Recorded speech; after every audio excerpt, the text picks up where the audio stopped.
Hey, this is Jason Kleberg from the Force 5 podcast, a show that forces a guest to come up with a movie-themed top 5 list topic, and then we reveal our picks on air. Top 5 heist films, top 5 tearjerkers, top 5 movie dogs. Every show you'll be asking yourself, what would be on my list? Guests include directors, screenwriters, actors, podcasters, musicians, authors, and even a professional wrestler. Subscribe to the Force 5 podcast, and you won't just be a listener, you'll be a list nerd. The Force 5 podcast, available wherever you're listening now.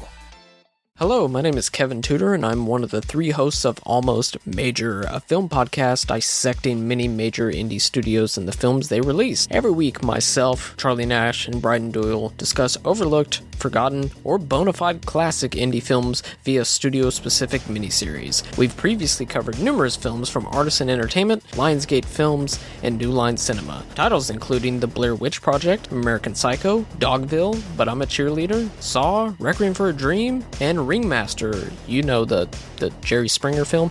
Anyways, we have a fun time every week, and we hope you will join us. Subscribe to Almost Major wherever you get your podcasts. Now proudly a part of the Someone's Favorite Productions Podcast Network.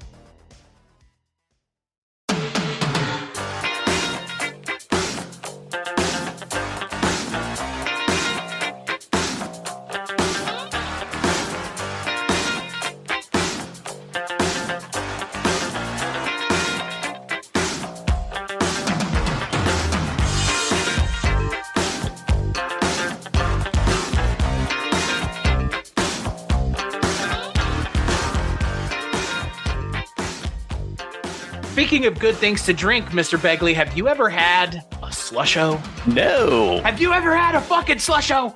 Because everybody in J.J. Abrams' goddamn universe apparently has. Apparently everybody in J.J. Abrams' bad robot shit loves their slusho, baby. Whee! Good Lord, man. I have a very long relationship with Cloverfield. And the fact that I feel like I've talked about Cloverfield once a year since these movies came out. I don't know why. You mean on your show or just like in general in life? It's like Cloverfield's always there. There is a true sequel coming now. But interesting. On this episode of the Kulturecast, my friends, I am joined by my good friend. He's one of my all-time favorite people to work with. Yay. He's a true mensch. He wakes up heavy every day. Your friend and mine, Mr. Mark Begley. Oh, wait. Was she a great big fat person? Oh, that's the wrong episode. Was she a great big fat alien? I thought you were going to drop any number of the misheard lines from the original Cloverfield trailer. It's a lion! You remember all of that? No, I don't remember any of it. I was not in tune to the release of this film, the first film. So that's kind of the weird thing. So on this episode, Mark, I am dragging you to watch the 3 Cloverfield movies because this was my idea. Yeah, and I'll tell you right now, I didn't mean I didn't mean to watch any of this. I didn't mind being dragged. Actually, one of these movies I already know I really, really like a lot. The other 2 I don't actively dislike in any way, shape, or form. I was more curious as to how this viewing would go on the first and the third films, because I've only watched those one time through completely prior to this. So Cloverfield I've caught bits and pieces of multiple times over the years. Had no interest in it when it came out. I missed all of that internet hype, like with Blair Witch Project. I didn't catch any of that. When Blair Witch came out, I didn't even have a personal computer that actually had the internet on it. So when Cloverfield came out, what was that, 2000? 1808. That date is seared in my memory. I saw the preview for Cloverfield attached to the first showing of the day of Transformers, and I went and saw the original Transformers. Mm-hmm. I went and saw that with a couple friends, and this was before the trailer anybody knew about it. Like, right. Like I said, I have to mention I saw the first showing of the day, A, because it was the cheapest, B, because it was the cheapest, C, it was the cheapest, and I wasn't going to pay $15 to see no Transformer movie, and I'm glad I didn't. Quiet. He's coming. Guys, he's here. Let's go.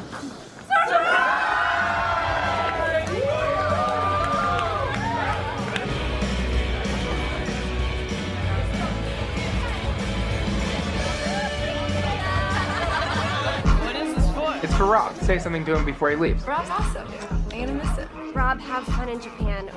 You owe me $11. How are you gonna survive without Rob? He's like your main dude. Yeah, no. Hey, how am I gonna survive without you? I don't know, I'm like your main dude.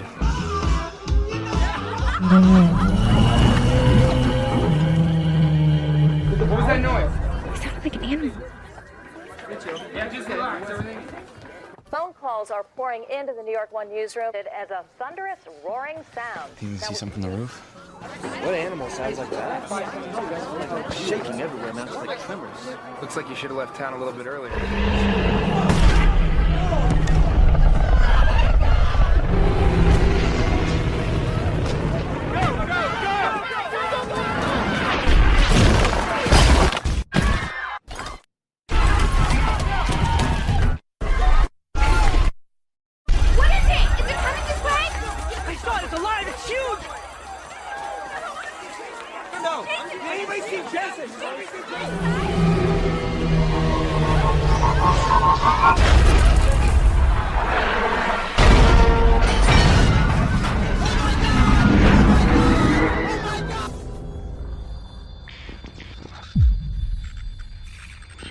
It's gonna be the best night ever. It's a very weird inflection point. I kind of remember before and after Cloverfield as a moviegoer, because Cloverfield is one of those movies that, like, if you were my age, 17, 18, when this movie came out, there's probably part of you, if you were into movies, that got wrapped up in the ARG. And then it was like a summer of ARGs. It was this, it was Dark Knight. The Dark Knight had a whole thing. And then I want to say The Dark Knight Rises did it. I want to say Prometheus did it as well. Like this started a lot of stuff that we kind of almost take for granted now, with not filmmakers, but marketing companies really working with filmmakers to craft something a little bit more exciting than just, you know, a trailer or a teaser drop, or a fucking panel at Comic-Con. But right.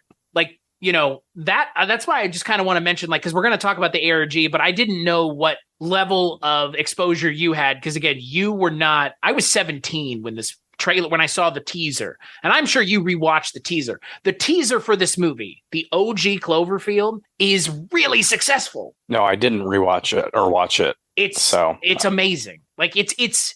I read about it, but I didn't watch it. I remember watching it and just going, whatever this movie is, I don't even care what the quality of the movie is. Like, they've hooked me. And then, you watch the movie. That's a successful campaign then. Yeah. So let's start with 2008's Cloverfield. So it's directed by Matt Reeves, who, friend of Richard Hatem. Weird how the universe does that when you know people who worked with this guy, when our first project, Under Siege 2, written by Drew Goddard, produced by J.J. Abrams, who is a friend of Matt Reeves from, I believe, either high school or college. Because Richard tells a story on the Under Siege 2 episode where J.J. Abrams came over and congratulated them the day that they sold the Under Siege 2 script, which is like mind-boggling and mind-blowing to me to even think about. But this is a Bad Robot movie, so J.J. Abrams is involved, and it stars a whole bunch of actors who look kind of familiar, because some of them went on to do a lot more. Some of them went on to make terroristic threats, and some of them went on to get confused for Aubrey Plaza, I kind of feel like. Talking about Lizzie Kaplan. Which one gets confused for Aubrey? I feel like Lizzie Kaplan probably was. TJ Miller and Odette Yustman, Mike Vogel, Michael Stahl-David. You got a bunch of people. You got some character actors in there who were seen very quickly. But Begley, I'm going to kick it to you. Since this is not a movie that you have a kind of history with like I do, what is your history with Cloverfield? I don't remember when I first watched it. It would have been sometime since 2013, probably. I know I always say horror comedies are not my jam, and then I negate that by listing all the horror comedies that I actually do like. Found footage, though, is even lower on my subgenre list, and it's just because of I just don't. They have those certain things where, okay, insert reason why we're still filming here. Insert, these built-in explanations for why we're doing this kind of thing that get Well, there are some successful ones, and I'm trying to think of my favorite right now. And of course, I should have written it down, but I don't remember what it is. They're not something I explore. Like some people really love found footage and can't wait for the next thing. Sure. So anyway, I don't even know if I realized it was found footage until I started watching it completely through the first time. But having said that, watching it this time, aside from the fact of the explanation as to why we're still filming when our lives are in absolute peril, I actually think this is one of the more successful ones. And it worked for me because the whole time they were supposedly in the streets of New York, I was trying to figure out how in the hell did they do this? Because that's one of the things that found footage can miss is relying on CGI. And if you don't nail CGI in a what's supposed to be real footage, you've lost half the battle already. Now, the creature in this doesn't look all that great sometimes, but I couldn't figure out how they did the destruction of New York City. I was like, is this all computer generated? Kind of like how they do the Mandalorian show and all the, I mean, I know it's not the same technique, but I bought into them being in New York City on those streets with buildings falling down and things crashing around them. So I bought into the location and the locale and the destruction very easily. Right. And so kudos to that aspect of the production for sure. And I kind of cared about the characters other than our narrator. And I think I came away other than our narrator. I came away really enjoying this a lot more than previous viewings, I think. And again, I watched it with my daughter, and that's always. So, yeah, you know what? Just so, yeah, I listened to our Silence of the Lambs episode, and she, her intro is very funny because she calls you her weird dad, which you're not. You are weird, but so am I. We're all weird. I mean, you got to be weird to sit and talk about. You got to be weird to sit and talk about a movie from 14 years ago. Like, there's just a level of like strange obsessivity with these kinds of things where it's like, why are people watching Cloverfield in 2022 is kind of what I'm driving at. Right. So what did she think as someone who like wasn't even alive? She enjoyed it, and was when they first started showing bits and pieces of the creature, she was like, oh. Did you tell her what this was before you started showing it to her? No, I'm sure she had some idea that it had to do with an alien invasion. I think that may have been part of her. Is that what this is? Well, I don't know. We'll talk about one of the guesses that was thrown out. So when they show the creature and it's enormous, as opposed to like a xenomorph or something that's more human size. I mean, even the queen alien in Aliens isn't as tall as a skyscraper. Right. So I think the scale of it caught her off guard and got her attention. Gotcha. And it's just the tension is ratcheted up very well. You still get a lot of the, why are you out? We just kept saying, get in the subway. Why aren't you going into the subway? That she kept saying, right. They go into a convenience store, they do this, they do that. So it's like, go to the subway. It's underground. Go to the subway.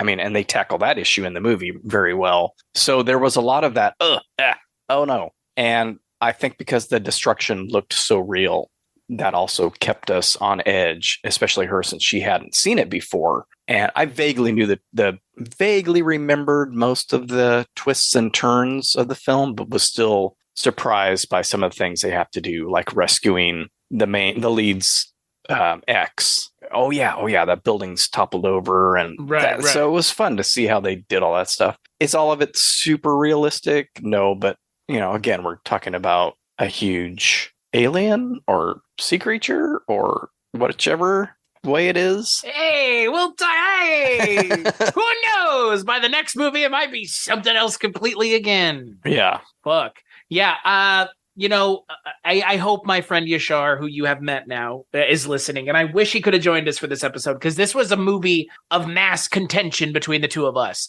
And I feel like my opinion, I remember really disliking this movie. This is one of the first movies that I remember having an opinion about that I feel like was formed based on things that I draw from now, if that makes sense. I feel like at some point we as film watchers and film I don't want to say film critics, but we talk about film. We are film critic, whatever the hell you want to call what we do. Movie podcaster. I feel like at some point there comes along a moment where you kind of realize the way you think about movies is starting to change. Mm-hmm. And it's starting to take on kind of a more, I'm not going to say nuanced, but you start noticing things and making connections. And that's what's important with analysis of art, is making connections, seeing how this draws from this and what this is trying to do. So this is one of the movies where I remember him and I just getting into these long, drawn out conversations, because when I watched this movie for the first time, I didn't like it. And I'm not sure I like it now, but I respect the movie for being probably the best found footage movie ever made. And it's definitely the best for what the budget is, because it looks like it's 3 times the budget of this movie. Yeah. It's shocking. Like when I rewatched this movie, all I kept thinking to myself was, holy shit, this looks like a $200 million movie. And it's like a quarter of that budget, which is insane, because again, like a movie like this may not, I mean, now it's kind of, up in the air, like a big budget release, like 10 Cloverfield Lane got released in theaters, but Cloverfield Paradox didn't.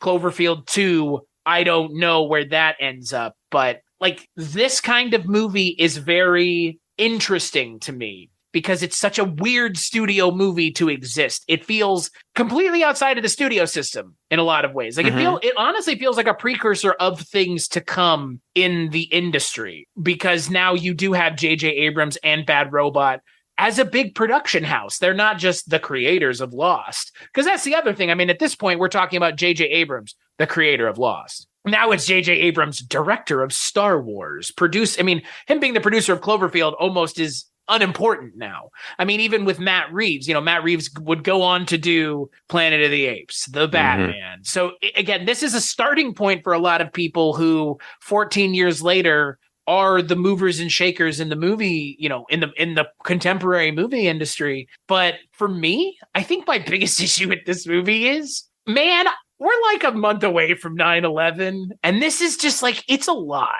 It's a lot of 9/11 stuff in a way that I wasn't expecting, because it's, as someone who was 11 when 9/11 happened, and you were probably in your mid-20s, early 30s? Early 30s, yeah. Like, I remember it differently than you remember it, but I have in the last 14 years seen, or however many years it's been, I have seen, 21 years, seen all the footage, as a lot of us have. And a lot of us who are younger unpacked that. And there's a shot in this movie that is a one-to-one replication of one of the more famous pieces of footage from 9/11. You know what I'm talking about, where the smoke comes down the street. Down the street, yeah. And I was just thinking to myself, like, this is pretty ghoulish, and I don't like this. But at the same time, that's the point. I feel like I don't know if I needed it in my found footage movie. But if you're gonna draw from something, I guess that's a pretty clear point of reference for a lot of people at the time. A lot. Majority of Western film going audiences are gonna know what the fuck you're referencing, even if they've never seen that footage. 9/11. That's the thing about this movie that, like, as an adult now, I really wasn't anticipating, was like, this movie is it's as close to 9/11 in a movie as I think you can get. Like, I don't know what else to describe it as. Like, it feels like, I don't think like an allegory for 9/11, but like, here is the closest you'll ever get to being in someone's shoes who was there, but it's a monster instead. It's not a surprise that the buildings that they go into are tilted on one another. I mean, it's just like some weird things that I feel like we're just thinking about them now. It's oddly specific. Yeah, that's interesting, because that never even entered my mind. I caught that obvious reference with when the building collapses and the smoke and debris is going. It's like, oh, and yeah, it looks exactly like some of that footage from. I think from even one day. of the characters, I think Rob even says, like, there are still people out there. Like, I think that is what is said in that clip too, because it's like a very famous clip. Yeah. It's shot from, I think, like a yogurt stand or like a sub shop, like right near Ground Zero. It's haunting stuff, and they do a good job of replicating. It's just like, I don't know if I needed it. Like, I'm not sure I need it now, and 14 years ago, I'm really not sure I needed it. So then, do we take it as a we were right for starting that war, or are we just using something to manipulate viewers into feeling a certain way? That's what I think it's the latter. I think it's just like, again, I feel like my issues with this movie and your big issue is probably my same big issue. TJ Miller, right? Like him being kind of a clown aside, the way his character is written in this movie is so unlikable. It's shocking that nobody else was like, are we really giving the whole movie to this guy? Because like the way the character is written is so unlikable. It's just mind-boggling, right. Frankly. I think if that were done today, I'm pretty sure that he wouldn't be as I don't want to say predatory, but there's that thing between him and the Lizzie Kaplan character where it's just like constant, and that drove me nuts. It drove me nuts, as well as just the fact that I'm not the biggest fan of his. He's been funny in a few movies I've seen, but the shtick gets old after a while. The only plus to having him holding the camera, being the camera person for this film, basically, is that, yes, you hear his voice constantly, but you don't have to look at his fucking face the whole time. That's fair. His face is barely in the movie. So you get his constant he's the least he is the dialogue. least of all the characters in the movie. He's the only one you see like once. Yeah, he looks in the camera, turns it around once or twice, and that's it. But then you see him dead. The monster. But it's nonstop talk, like nonstop talk. Oh God. Oh no. What do we do? What is that thing? That's the other thing that kind of drives me crazy about found footage. And this is a prime example of that. That constant, like, I can see what's happening. You don't need to react to it. What is that thing? Did you see that? What are those? So the tropes of found footage you're not a fan of? Is that what you're saying? I mean, that's just overused. I'm not. It's lazy. Like, can you imagine writing the script for found footage, being like, character says, "Oh no," character says, like, "Run away." Like, I'm trying to think of one that I probably have a list somewhere of one that I think does it very successfully that avoids those tropes. And I wish I could think of what that particular movie is, but I'm more of a fan of like mockumentary style stuff. Yeah, mockumentary style stuff works better. Like, you could do that kind of found footage like you could lean into those tropes without going like, I understand what, like, giving me a very believable reason why you have the camera on almost feels like, for me, that's the big need in any found footage movie. Anytime anybody posts on Twitter, what's your favorite found footage movie? I always use this answer every single time because I actually believe it. The Grey Gardens spoof on Documentary Now, and I can never remember what the title of that particular one is called. So it's Bill Hader and Fred Armisen as those two kooks, in that famous documentary Grey Gardens. The kooky ladies, mom and daughter, I think, that live in the old abandoned house out in Long Island or Martha's Vineyard or whatever, and they're crazy and cat ladies and blah, blah, blah. And it fucking turns into a horror movie the last 10 minutes. And I'm like, that's how you do it. When I watch that, you start to feel the creepy things coming on with those two. And then it goes full-blown horror. And I'm like, that's how you do a found footage horror movie. Don't tell me it's a found footage horror movie until it's unavoidable. And that thing's totally sucked me in, and I thought it was just amazing. So that's my answer for best found footage. Horror, at least, is I didn't know it was a horror movie or a horror show or whatever. I love that. I need to watch that again, actually, because it's done so perfectly. Interesting. I think for me, for something like horror and found footage, I mean, they kind of go bread and butter, peanut butter and jelly. Like, they go together so easily because, again, like, when it's done really poorly and cheaply, that's why they're doing it that way. It's because it is easy to do and it is cheap. And that is the benefit to found footage, because really that's like, you could call it cinema verite or you could just call it found footage. I mean, there is almost an interchangeability to it in a lot of ways. It depends on how it's being framed, I guess, is probably the right way of putting it. Depending on how it's framed, it could be cinema verite or found footage. So, I mean, I've seen people argue that this movie is cinema verite. I think there are moments of it, where they're kind of in the hospital, but they're like not the hospital, but when they're with the military. Yeah. And like that feels very cinema verite. That feels kind of like verging on like Paul Greengrass, like that very naturalistic style of filmmaking. Because Paul Greengrass is kind of like he's in the car with you type thing. Like there's no camera there. Like I like that. And they kind of approach it here, but most of the time, it definitely feels like it's just mounted and it's, moving with TJ Miller's head. And you know what? And it's found later. That's to me seems like part of the deal with the Blair, starting with the Blair Witch or even starting with Cannibal Holocaust, where footage was actually found right after it was shot. And, right. So that's where you get into the whole aspect of this being re-recorded over an older tape with the lead and his girlfriend and their trip to Coney Island. I think could have been used better they use it to break up the action or the suspense, to heighten the suspense kind of artificially. And you get the twist at the end as well, or not really a twist now, but the explanation at the end when they're when they're actually at Coney Island and you see the thing fall in the water. Yeah. Yeah. I don't know what again, like the whole thing with the ARG was they quote unquote explained what was going on in the movie with the oil, or not the oil company, the Tag Ruado company that made Slusho, and they were drilling at the bottom of the seabed for the stuff that they put in Slusho, and the monster was at the bottom of the seabed eating that stuff, and by eating the stuff that they put in Slusho, the creature grew larger. And so by drilling, they awoke it and it came to New York and destroyed New York. That is what the ARG claims. And then we have 2 movies later, a completely different explanation essentially being given or something to that effect. But the ARG thing, I mentioned that he did it with this, but J.J. Abrams also did it with Lost a lot. I think he's kind of obviously he got his start doing the ARG with Lost, but that was the thing that I remember in the lead up to this movie was the ARG and like how excited, people were for seeing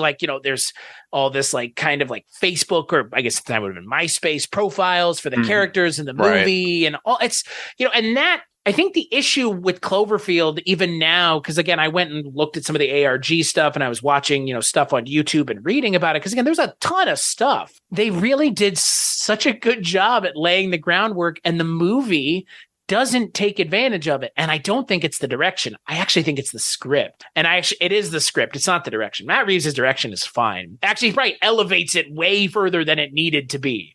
And we know he's a competent director. I mean, he was then, he is now. So it's not like I question his abilities as a director, but I really dislike in this script that all the monster just seems to be following them. It's very lazy. And it's like, what this movie was trying to be was on the ground. You see all these people all the time running from Godzilla, and you see it in all the Godzilla movies. You see people running. And so one of those, now people would have cameras and you'd be seeing TikToks and YouTubes and blah, blah, blah, blah.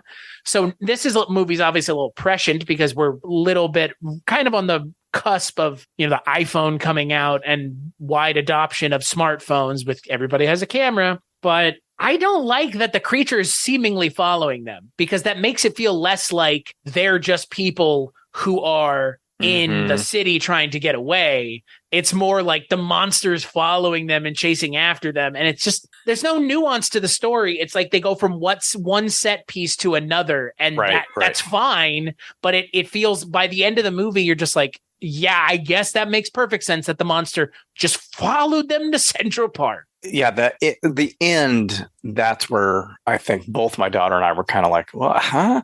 But I took it, when I'm watching it, I just feel like the scale of the monster is so big that there really is they could travel hundreds of blocks in New York, and that's really like a step for the monster. So I never quite caught on to, yes, it seems like she is everywhere they end up, but I just took the scale disparity as okay, they're traveling, I don't know how many square blocks of New York first to save the lead's girlfriend. I don't know any of the characters' names. Sorry. Rob and Beth. Is it Annabelle Odette or whatever her last name is now? Odette Yesman. She was in what? Yeah, House? Is she from House? Is that what she was in House. She's been on a few. She's in that Tale of Two Sisters remake that I can never remember the title of. But anyway, they go there from the party they were at, or they go when they get to the military triage unit, that kind of stuff. I'm thinking, yeah, that's a lot of blocks covering New York, but that monster just has to take one step and he's covered the whole city. So, but like you say, at the end, when they get smacked down by it, it's like, okay, well, why them? Yeah, he could be traveling across country by now. Yeah, and there's that shot, and again, it's there for the movie and not for reality, which it's like I'm having a hard. This is a roller coaster ride. This is a dark ride in movie form because the characters do not act logically; they act like dummies, and because they act like dummies, they are involved in, one of them exploding, them getting bitten in half and eaten by the monster because the script necessitates they be beyond morons and go and get involved. When they say they're the kind of characters who, when they say don't go that way, not only do they go that way, they run at double speed at it. And that's and ultimately it's like, well, that's fine and all. I get that you want to make that kind of movie. The problem is the characters are so goddamn stupid that I have a hard time, like you said, remembering their names, feeling sympathy for them. I end up just getting wrapped up in the footage and just being impressed technically by the movie more than anything else, really. Right. And like that, I think maybe is kind of the way I walked away from it this time, is going, yeah, if I think about the movie, I think about how visually arresting in a lot of ways that it is and how evocative it is. It is an evocative film. I mean, again, it's evoking terror. I mean, you take the monster out and it's terrorists. I mean, put the monster back in, all of a sudden it's a monster. So it's like, you have really succinctly replicated something that we don't have, which is a lot of there's not a lot of footage from 9/11 inside of the buildings because people didn't have camera phones. And that's kind of what this feels like. It feels like in a way they're making that. And yeah, it is, that part of it is scary and upsetting. Because again, you think more about the real life ramifications of what we're talking about here. Less a fucking big ass monster with balloons on the side of its head. I did feel bad though when Lizzie Kaplan blew up. I will say that because I like her. Yeah, I mean, that's the problem with this movie is the one character you do kind of care about dies immediately. I would actually go as far as to say the two characters that they give more time to than our leads are killed very quickly. Lizzie Kaplan and Mike Vogel, who plays the lead's brother, who's much more entertaining than Michael Stahl David is, but that's not Michael Stahl David's He's a more fault. dynamic guy. Yeah. I kind of forgot that he gets it on the bridge. Yeah, boy, doesn't he? It's just, and it's sudden too. But again, it's like somebody has to go early, or but it's those moments that are so scary where you see just one of the characters that you've spent 18 minutes with. Because I was watching, first 18 minutes of this movie is solely nothing to do with the monster, right? And then you have about like the rest of the movie is just like a complete nightmare. But you have this moment where you see his brother on this light pole and you're like, okay, what's going on here? And then he just gets smashed and that's it. Yeah. And it's like, that's horrifying. Again, like, and I think the movie does a good enough job of making it horrifying without lingering on how horrifying it is. Well, and they have to keep moving. I mean, you've got you don't have time to really mourn your fallen soldiers here. You've got to get to safety, and there are some respites, of course, like when they do first go in the subway, we get a little break. And I just kept saying, man, I hope they break into all the hot dog places and all that stuff and get some food. And that's what I would be doing down there. I mean, again, you have the character of Rob has to go get his girlfriend at her building, and she's pinned to the ground by rebar. Like in that situation, I think you or I would do the same thing, and we would be called stupid for doing so. Right. But like, again, that's the hard thing about this movie is like the characters are acting stupidly, but like in that situation, I guess the conceit might be that we would all act stupidly. That's the thing. Like the whole rescuing of the girlfriend thing is oddly not like heartwarming, but it feels very realistic. Like that feels like I understand that. And there are some like stakes with that. Cause then, we end up knowing what happens at the end of the movie. So there are some real stakes. I agree that either of us would do that for, like, I would try to Sure, of course. save yeah. my wife and or daughter if they're in that situation. So that's one of those instances where they're saying don't go that direction, and they go that direction. I get that. It's some of the other stuff, like you're talking about how dumb people have to be, and that is a common. I mean, that's just a horror trope in general. Like going on the goddamn bridge. Like that's just right. And my daughter even said that. Like, why are they going on a bridge? Right. With a creature that's from the water. Yeah. Even regardless of that, it's over water. You're stuck. Yeah. Like at some move point, move forward. You can't go back. So yeah, I like it when movies avoid those tropes.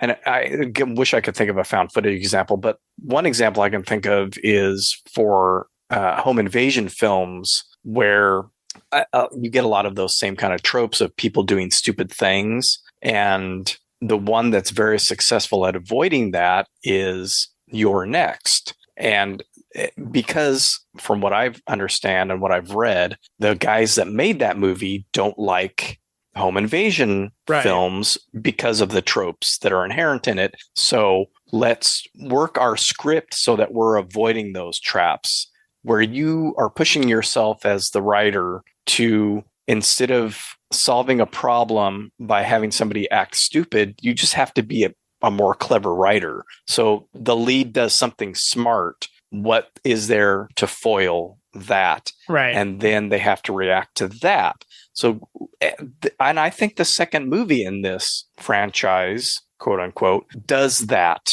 well, avoids those tropes well by having our lead be a smart character. That's my, so I mean, this works. That's not a found footage film. It's not a home invasion film, but you don't have to have a dumb character simply to move the plot along and get your stuff in, get the fun stuff that you want to get in. You just have to be a smarter writer. How do you feel about some of the other things that Drew Goddard's worked on? Because he's worked on a couple high profile things: Cabin in the Woods, World War Z, The Martian. He directed Bad Times at the El Royale, which I did not see. I like that movie.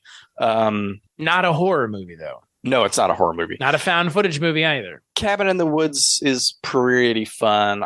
When I think of that kind of movie where they're playing with horror movie tropes, I go with Tucker and Dale versus Evil over Cabin in the Woods. Agreed. I think Cabin in the Woods is massively overrated. But looking at he's written a lot of stuff that is typically pretty smart. We watched Alias, my wife and I. I think she continued with it after I sort of lost interest. The Martian is fine.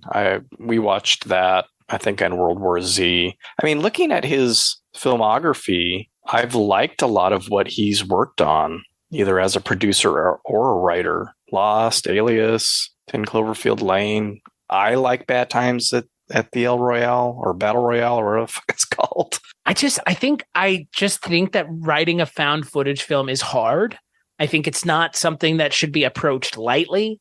I think it is approached lightly because it is so cheap to make. And because it's cheap to make, that means, anybody and their mother feels like they can throw together a script and go out and have somebody wear fangs and pretend to be a vampire. I mean, it's right. And there's nothing wrong with that. I have no problem with the democratization of filmmaking any more than you do. That's what makes found footage so good is, the OG found footage movie. I mean, yeah, you could say Cannibal Holocaust, but we're talking about success with the kind of success that drew the industry to it. Blair Witch, I mean, that is just two dudes going into the woods with their friends to make a movie. There's nothing to it. I mean, that's just some friends going, let's make a movie. And that movie has 1/100th of the visual effects budget that this movie did. 1/1000. But yet they draw on that same well of tropes. And, again, to levels of success that are varied between both projects. I think Cloverfield is kind of outside of Blair Witch. It is the definitive found footage movie, even if it is kind of a big budget Hollywood movie. Like, they don't make they're never going to make another they're never going to make another $25 million found footage movie. That's just right. That's not going to happen. That doesn't sound like a realistic thing, right? That's a lot. I think nowadays if people approach something like that, it probably morphs at some point to just a straight out narrative. Right. Which, I mean, is the funny part because I guess that's what the ultimate question at the end of the movie is. Where did the creature come from? Like you've mentioned, they mention in the ARG that the creature comes from the water. Maybe there's a falling satellite at the end of the movie. That seemed to be what they were going with at one point, was kind of had to do with the monster, and then they changed it. Yeah, that always confused me because I just assumed, it landed. Right. But, and the end of the movie, you have the two leads who go underneath a, what is it, like a little tunnel in Central Park, and they walking tunnel. I guess they died? I guess. Who knows? Doesn't say anything about the people who, doesn't say if they found two corpses with that camcorder, so who knows? So I have no idea. There was something on the internet on YouTube, the Cloverfield Files. It was a fan-made film, and apparently they got Michael Stahl-David to be in it, reprising his role as Rob. I don't think that that's official. I mean, look, there's another movie coming out, so maybe they'll address it. I can't imagine 14, 15 years later anybody cares that was involved in the original movie, but who knows? I mean, maybe they'll show up. Michael Stahl-David was involved in something as recently as 2019, or I think even more recently than that with the Cloverfield Files. So, hey, people still care about this movie, though, and people like this movie a lot. And I still think that there are a lot of people that really want to know more about Cloverfield. So that brings us to 10 Cloverfield Lane. Yay! So, yeah, this movie not directed by Matt Reeves. It's directed by Dan Trachtenberg, who just had his own big franchise movie come out with Prey, which... It's fucking good, too, man. Haven't seen it yet. I am excited to watch it. Watched it with the kid, and we both really, really liked it. I will have to watch it then, because this movie is not written by Dan Trachtenberg. That movie is Prey, right? I believe so, yeah. This movie is written by Josh Campbell, Matt Stukin, and Damien Chazelle. Yeah, Damien Chazelle of Whiplash and La La Land fame. Based on a story by Josh Campbell and Matt Stukin, it is produced once again by our good friend, Mr. J.J. Abrams, and it stars Mary Elizabeth Winstead, John Goodman, and John Gallagher Jr. And if that sounds like a very short list of people to have in your movie, that's because it is a stage play. It is a 3-person story. Yeah. It's a stage play in a lot of ways. Yeah. So, Mr. Begley, tell me a little bit about your exposure with the first Cloverfield sequel, Cloververse. That's a stupid name. Sorry, folks. Yeah, I just remember it. This was the first instance of that very obvious. We took an existing IP or property and squeeze it into this IP. Yep. That stuff has been done for we've talked about this before. A lot of Tell me a little bit more about Hellraiser. A lot of the Hellraiser movies, a lot of the Saw movies, a lot of the Die Hard movies, these franchises. Final Destination.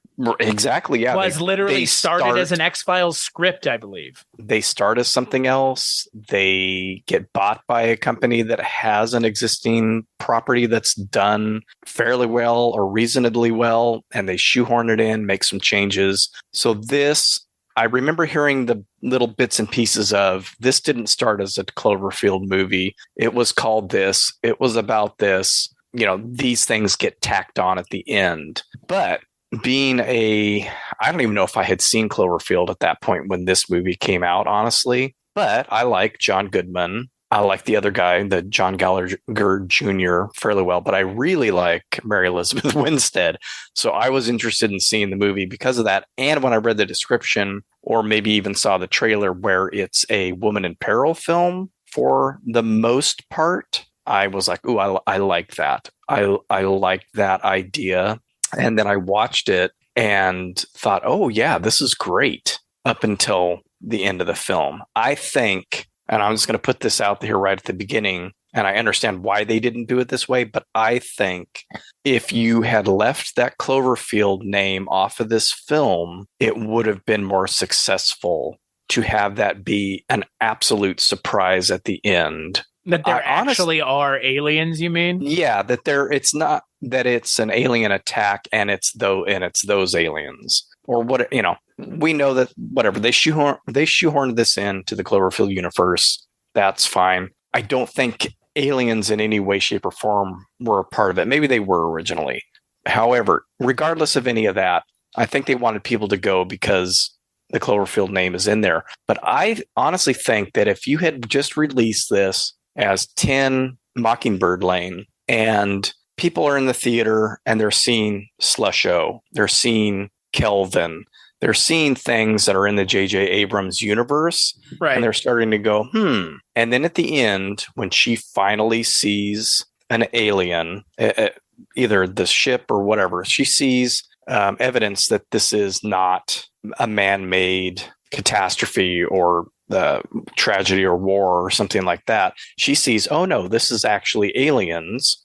Then people would have gone, oh shit, this is part of Cloverfield. And that, I think, would have created the buzz post-release. I mean, that would have come out, this came out what year? 2016. So people were very much internet savvy. Were very much this. I think that the buzz that they wanted originally would have been created that very first day that it was released, and people got out of the theater or even in the theater with their phones and were going, "It's a Cloverfield movie! It's a Cloverfield movie! Oh my god!" And word of mouth, and it would have exploded. I think as much by attaching the Cloverfield name to it. That's just my opinion, my uneducated opinion on that. I'm not sure how educated they were, because what's the point of calling this Cloverfield? Well, it ruins. You're expecting a monster to show up at some point. You're expecting one monster to show up, the monster from Cloverfield, right? Which is again like that. That I think for me is like, you know, this movie is really good, but at the same time, this movie is also not good at all, because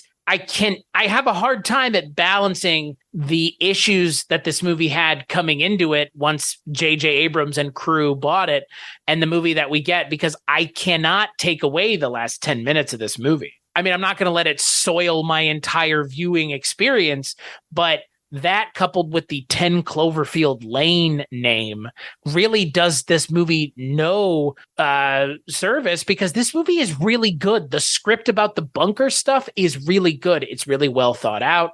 It's kind of quirky. It's menacing without having to be overtly menacing. John Goodman turns in a fantastic performance that I still contend should have been Oscar nominated for supporting actor, and it wasn't. John Gallagher Jr. doesn't show up in a lot of movies. He's more of a stage actor. He's in, I think, the 3rd season of Westworld. And yeah, I mean, Mary Elizabeth Winstead, my God. I mean, I'm not even a fan of Scott Pilgrim, and I like Mary Elizabeth Winstead. And she makes that Thing prequel halfway watchable. She kind of does. Yeah. But you know what? This movie should never have been called Cloverfield anything. That's what I was getting at. What are they thinking? Way. Yeah, I agree. And I think it spoils any surprise at the end. You're not surprised when she gets out and it's aliens. You're expecting that. And have some faith in viewers. Have some faith in turning this into a marketing campaign just by virtue of it being part of that universe without the name attached. Like I said, 10, whatever. Come up with the street, that you lived on. 10, whatever. Because for one thing, that's misleading, because it's not 10 Cloverfield Lane. Nobody's going to live on a street that has the name of the first movie it doesn't make any sense to call it that. It should have been a surprise for everybody in those first screenings of the film. Like they did with the trailer for the first movie. Right. Where if you went and saw Transformers at midnight or the next morning, you got to see this trailer that you did not know about the movie. And you know what? They even have a reveal moment that they live at 10 Cloverfield Lane. Like, why do you even have this reveal moment in the movie? We know that. Doesn't have any bearing on literally anything, but okay. Yeah. So we haven't even talked about what this movie's about. So Mary Elizabeth Winstead is captured by John Goodman, who is a scientist, I guess, or worked with scientists, and he knows that the aliens are invading. And so he's rushing home. He hits her car, puts her in the bunker with John Gallagher Jr., who I guess he knew him before the whole thing with the bunker. And then the rest of the movie is her trying to figure out whether or not there actually is some sort of catastrophic event going on outside, and John Goodman trying to prevent her from leaving the bunker. It's a great setup. And then it just shits the fucking bed so hard. Like the last 10 minutes of this movie are awful. They shoot it in dark evening light for a reason, because it looks cheap.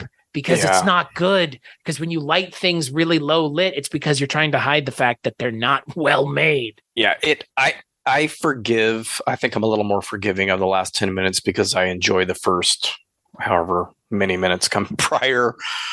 because, like you mentioned, John Goodman's performance for one thing. And then, like I mentioned earlier, I think that she is written as a very smart character and does pretty much everything right. Completely. I've never seen a character tie their thing to their leg and crawl through things like that. That's like, it's like that's so like this beyond well thought out character moment. She, from the instant she wakes up in there, so she's leaving a bad relationship at the beginning of the film. With She's Bradley Cooper. Distraught. I mentioned that to Cleo when I don't know if she knows who he is. I'm sure she does. With Rocket Raccoon. Same Yes, difference. that's right. She's distracted. She's distraught. She's a little bit on guard. She has a funky moment at that gas station where she sees the truck behind her. It's the middle of the night and she's a woman alone. So she's on edge as well. Gets hit, wakes up in the bunker with her leg in a brace, and she is handcuffed to a bed. So she's obviously, her mind goes to the first place I think most of us go to in that situation, that she has been caught by a rapist or worse, right? And so she has that mindset for a while, for a good while, and so she is trying to escape, even though John Goodman and John Gallagher's character are both telling her, no, you don't want to go outside. And I'm always kind of relieved when we get to the point where the woman is outside and Mary Elizabeth Winstead realizes, oh, this part of the story is actually true. Something has happened. There has been some wide-scale event that has poisoned the air. Because it's hard up to that point, I think, maybe knowing, okay, yes, something is actually happening, to say, okay, relax. This isn't the problem. Escaping him isn't the problem just yet. It's this. How are you guys going to survive? What is going on outside? That becomes the problem. And it's a little bit more interesting of a problem because they all have to figure out a way to work together to solve it. I mean, it's solved for them a little bit because they're safe in the bunker. So you almost expect more of those issues, like the fan going out that they have to solve, and she has to go up in that gives her that experience of going into the vents to fix that. And so I just think it's pretty smart at every turn, where the problems are solved by someone who's not acting like a dummy, like they might do in the first film. Yeah, like I was going to say, Rob from the first film would not cut it 2 seconds down in the 10. I would contend that the 10 Cloverfield Lane bunker is more dangerous than the monster in Cloverfield is. And, the poster says, monsters come in many forms. Yeah. And, that's fine. But I think my biggest problem with this movie is because there is that last 10 minutes of abject stupidity. The finale of the film feels truncated with John Goodman. Completely. Like they give the stupid alien story screen time over John Goodman is what it feels like. And the alien story is only in the last 10 minutes of the movie. That's it. They introduce the aliens for the first time in the last 10 minutes of the movie. Yeah. As opposed to hanging it on the John Goodman character having the finale, which is the important character for her to have a meaningful interaction with. Yeah, I forgot. It's been a while since I've watched this one, but I have watched this multiple times before. I watched it on my own. I think I had my wife watch it with me one time, and I forget. I'm like, oh shit, we're already to that point. We're already to the acid bath point, and thinking that went, like you were saying, that their interactions were a little longer, because it seems like we go from discovering that the girl Megan that he keeps mentioning wasn't his daughter to pretty soon after that, John Gallagher's character is taken out. And then very shortly after that, John Goodman's character is taken out. So yeah, I forget that happens so rapidly, because prior to that, we're kind of moving along a little more slowly. The pace is a little more stretched out. And then it's like bam, bam, bam, out to the aliens, because that's the important thing. I don't know how I feel about the twist of it turns out Howard was keeping a girl down there anyways, so he's just a fucking serial killer. or a murderer, or no different than like the Toy Box Killers or Gary Heidnick. Like, I guess, is that what?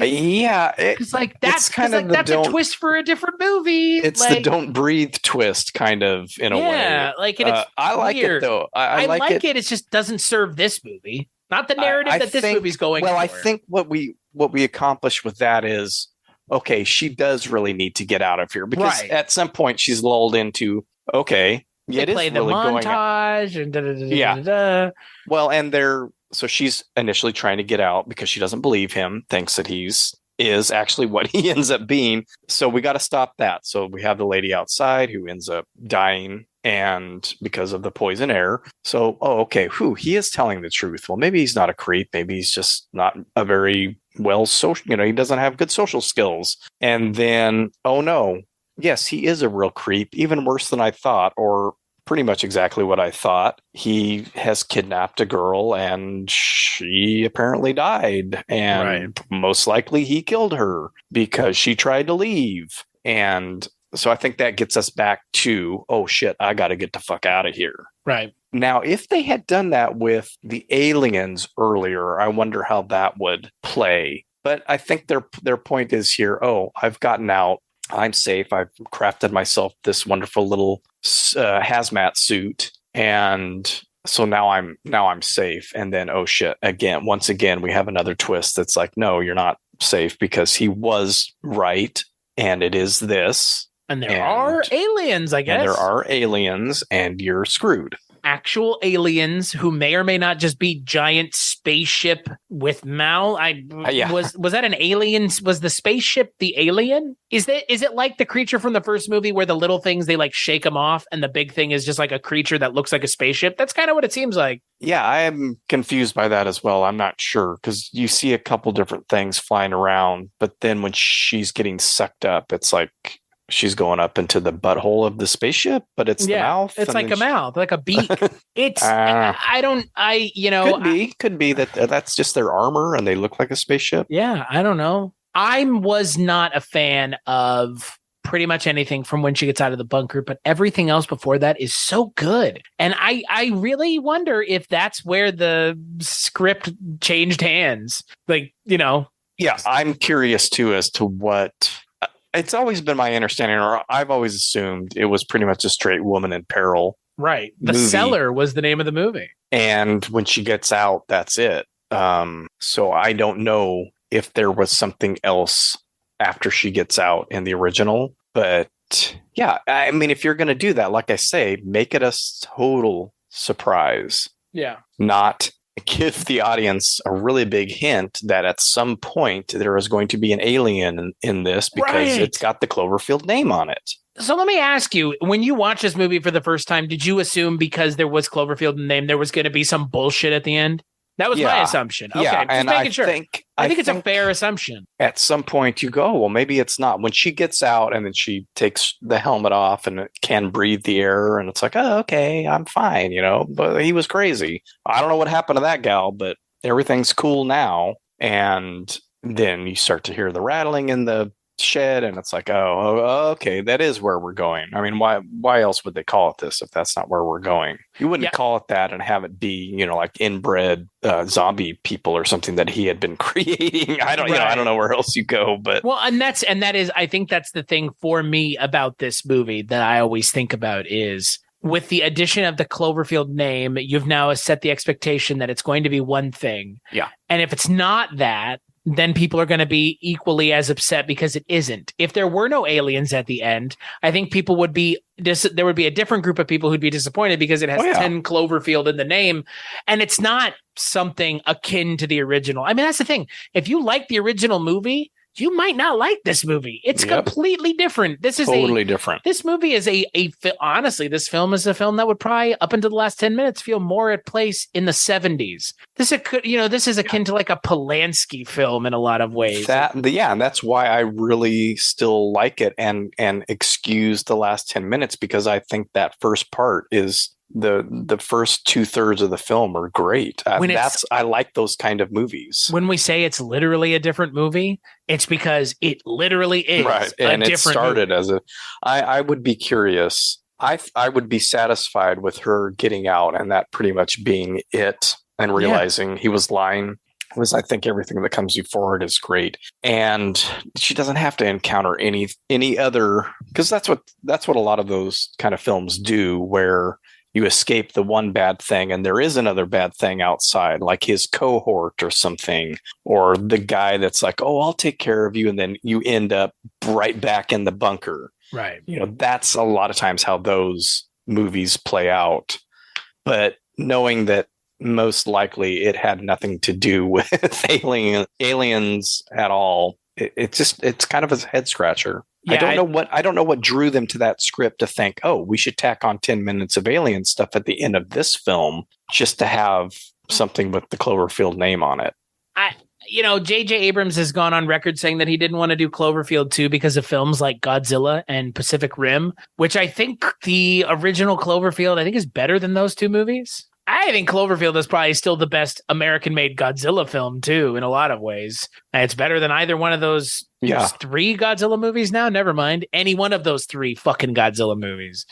But my God, what in the holy hell they were thinking with this script being it doesn't make any sense why this is a Cloverfield movie. I think that's the big takeaway. Every time I watch this movie is what does this have to do with Cloverfield? Yeah, no, I agree. Nothing. And they do, people want to complain about it, and we'll talk about it when we talk about Paradox. I think Paradox actually makes sense why it's a Cloverfield movie. Yeah. This movie, that's why I said, this movie is at times immensely successful, and then at other times a complete fucking failure, because you can't reconcile the two. The last 10 minutes are a different movie. I'm sorry if people don't like me saying that, and I'm sorry that my opinion is I like this movie up until that point, and then I would contend that the people who made this movie somebody should have put their fucking foot down and been like, this doesn't make any sense, because it doesn't make any sense. Yeah. No, I agree. I agree. And it looks cheap. Man, save that money for something else. Save it for the marketing campaign. I don't know, what J.J. Abrams couldn't make a movie that's not a Cloverfield movie. You can't just produce a good script. I don't get it. You can't just produce a good script. I guess the point is, in a way, we can't really do the New York setting again. The New York City, Manhattan setting, found footage. Let's have it a little ways out from there, to people that don't know what's going on. But again, why a woman in peril trapped in a bunker? What about that script made you? It could have just been a family, almost like Color Out of Space in a way, where something weird starts happening on their farm, right? And then maybe they have to deal with the small Cloverfield. Maybe this movie is set out in the middle of nowhere, and they just have to deal with a bunch of those little parasites, because those fucking things are scary. They make you explode if they bite you. Yeah, I don't know. Like why. A Kelly Hopkinsville Goblin situation where it's like a family under attack, like Straw Dogs, but with aliens. Straw Dogs with aliens. Right. That's what this movie could have been. Yeah. Why not that? Fuck, let's write that movie. Me and you, Straw Dogs with aliens. Does that exist yet? That's the Kelly Hopkinsville story. Pretty much a family under attack by aliens. That's what this should have been. And you know what? Then you do have a Cloverfield tie-in, because at the end of the movie, the power finally came back, and you see we're reporting from New York, the Clover whatever is dead, but these people are in upstate New York, so the creatures have already made their way up there. I don't know. We're doing their job for them. Fuck, man. And there's your Cloverfield connection. And it doesn't have to be set in Louisiana, which is farther from New York than anything else, frankly, could have been. And that may have been the thought process. And they go, well, we actually have this script that's sort of similar to that just sitting here. So we'll just use this. Maybe. Who the fuck knows? That's the problem. It's not very clear what got excised and what got grafted on, because that's what this feels like. What dialogue is there in the bunker that they really added? Right. I mean, right, because it's all speculation as to what's happening outside. Right. He mentions aliens, but that very well could have been an original part of the script, because it didn't have to lead anywhere. He's pretending to be her savior. He also just happens to be. It didn't have to lead anywhere when she got outside. There didn't actually have to be a danger outside. Yeah, she could have gotten out and been like the cops were waiting for her type thing. Yeah. I mean, you know what? The other version of this movie, there may have been like people looking for her and they find her at the end, something like that. I don't know. I mean, who knows what they excised? That's the Earth 312 timeline, I think, that you're talking about. Oh, where sorry. that movie got released. God. Yeah, and that's the problem with this movie. It's a really good movie. It just, man, suffers so hard from being a Cloverfield movie. Yeah, I don't think it does not do the film any service to have at the least that name on it. Yeah. No. And it doesn't help the last one much either. Right. Yeah. Because I was about to say, and then we come to the last one where the last one actually is kind of a Cloverfield, and it has its own problematic release that pissed everybody off. I mean, please. I mean, again, if you're of a certain age with the original Cloverfield, you remember the ARG, but we're all of a certain age to remember what they did with Cloverfield Paradox, which was novel. This one I remember hearing about, like, oh, we're going to do this again. We're going to take an existing script. We're going to jam in Cloverfield. And I actually, in this one, can tell where they jammed stuff in. I mean, you can tell in 10 Cloverfield Lane, it's just really the ending. But it's here, a wraparound in 10 Cloverfield Lane. Here, it's very obvious as to what's been shoehorned in to make it a Cloverfield movie. And so you hear about this, you start hearing about, oh, we're doing another one of these. And, oh, it's going to be released some crazy way. And then, oh, I'm sitting at my parents' watching the Super Bowl, and a commercial comes on that tells me I can watch it right after on the Netflix. So I believe we did actually go home and watch it. And we're like, what in the hell is this insane thing? I know that I watched it as soon as the Super Bowl was over. I was at my buddy's house and waiting for my wife to get off of work, and him and I sat down and we watched it. Yeah. And can I speak for the both of us in saying the first time we both watched it, we probably both didn't like it very much. I was just absolutely flummoxed by it. Right. It's like why does this exist? There were some interesting visuals, and I liked some of the ideas, but what made me laugh was the whole Donald Logue scene where they're watching that news thing. And I didn't make the connection, probably read about it or saw it online the next day. Well, he had the same last name as John Goodman's character. Oh, and they're not supposed to be the same character, but the newscast lady is the woman that was outside the bunker in 10 Cloverfield Lane. I wouldn't have made that connection, and I think it's sort of irrelevant except as an Easter egg. But it's very obvious that whole thing was slipped into the film to explain how this is a part of the Cloverfield paradox. Yes, Cloverfield let us universe. watch the television. Shot from behind the character so you don't have to see that their mouths aren't moving. And fucking then it's Gugu Mbatha Raw is like on her phone recording dialogue. Yeah, we want to watch the screen now. Yeah, that's what it feels like. It's like this is from another movie again. Yeah, it's very obviously not a part of the original story. So what did you think watching it this time? I actually enjoyed it. I still like a lot of the visuals. I like the idea. Well, for one thing, I like this cast as well. I like just about everybody in it. I'm trying to think of if there's anybody. I'm not super familiar with the blonde gal that pops up in the, with all the wires. Oh, Elizabeth Debicki? Yeah, I know I've seen her in some stuff, but everybody else on there has been in shows or movies that I've watched and really enjoyed. Gugu, is it Mbatha-Raw? Mbatha-Raw, yep. She was on a show with Kiefer Sutherland that my wife and I watched. I don't think it lasted more than a season, but she's in a lot of interesting stuff. I like Chris Dowd. I like pretty much everybody in it. So that part's fun. And what's his name from Inglourious Bastards? The German actor.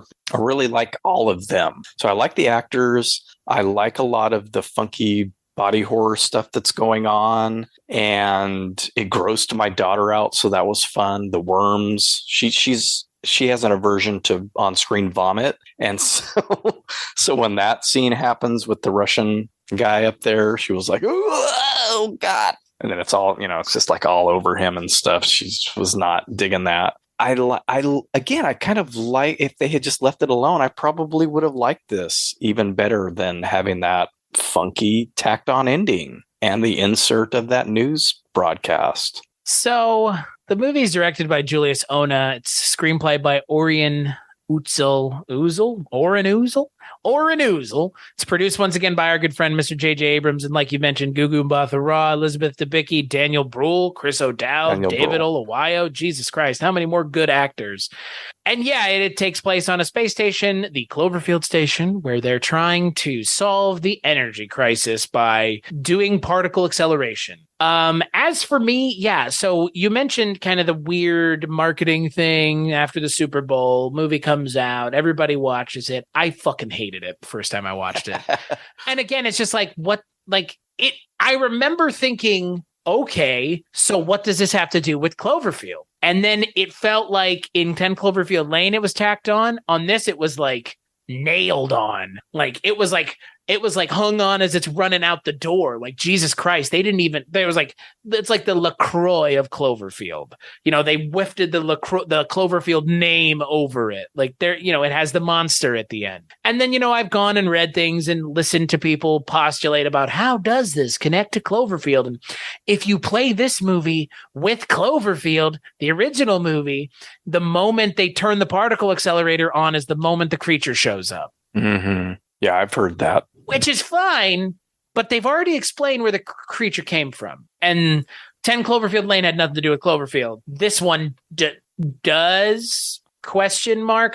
It gives them multiple universes exist here, yes? Yeah, it gives them the opportunity to explain, that's Donald Logue's whole speech. You can have these multiple, it will even disrupt the time-space continuum where you have multiple universes and where they will interact. So you can kind of explain the different timelines of the first two movies and this one. This one doesn't have to happen before the events of Cloverfield or of 10 Cloverfield Lane. They can be happening simultaneously because we have alternate universes. Right. So it's like comics. It's like the comic It's like multiverse, like Doctor Strange. It's like those, but when I was a kid, because they started creating that stuff because, back in the day, back in like the Silver and the Bronze Age, when people were writing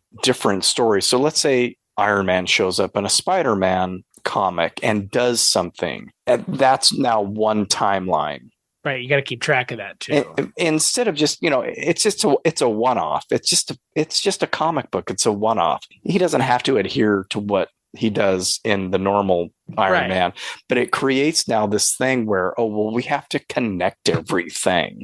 And the only way that we can actually really do that is to say, they're separate timelines. And it becomes a cheat. And that's the thing about the MCU and other properties that do this that ends up making me tune out because I can't keep track of all that shit in my little pea brain. Well, and the stakes disappear too when you're like, well, Iron Man's dead in our universe, but in every other one it's alive. And it's like, well, what does it matter then? Right. And for this movie, I was like, oh no, I'm not going to be able to keep track of it's pretty simple.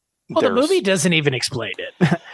All the explanation is really done after the fact outside of the movie. It gives you some kind of way. It gives you some ideas as to what it wants you to think, and you kind of have to extrapolate the rest on your own. Yeah, but as far as I'm thinking more of the two space stations that exist in this film, right? Because of the Elizabeth Debicki character showing up inside a wall. It's like, she was part of the crew. She's basically Tam's character in this universe. And so I thought, oh crap, they're going to start dealing with multiverse and I'm not going to be able to follow along. But it's really just those two separate space stations where the crew is a little bit different. Gugu Mbatha-Raw's character is not on the ship in the one timeline that they're currently in now after they mess with the particle accelerator. She stayed home. That gives us that drama with her as to what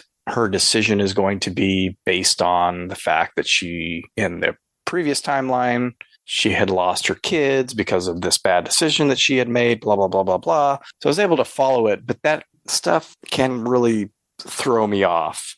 And I understand why it's used. It's used to make these things able to exist at the same time. Right. Which is lazy in a way, but can lead to creative things, I guess. I just don't think that it really works in this. Well, and that's the thing. I guess, and this is going to be my interpretation of what's going on through reading all this stuff and my own kind of interpretation of the facts and things that were presented through these three films.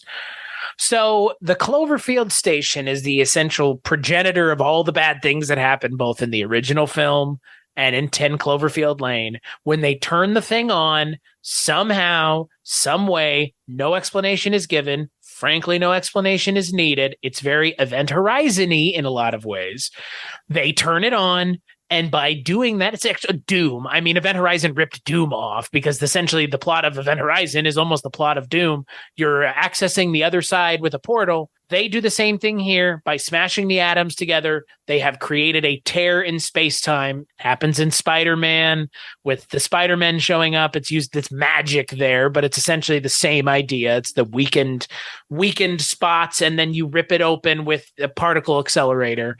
And I guess in doing that, creatures from other places, like in the Mouth of Madness, you're accessing somewhere else unbeknownst to us. I keep having to reference other things that don't explain anything either, because this movie's trafficking in that. And I think that pissed a lot of people off. And I'm a fan, but not a fan. I guess when they turned it on, they smashed these universes together, these 4, technically, 2 different Cloverfield Paradox ones, and then a Cloverfield and a 10 Cloverfield Lane. They had various kinds of creatures come through in 10 Cloverfield Lane. The ones that we see in that movie, again, not discounting, there may be the Cloverfield monster. It's just running around in New York. Who knows? Right.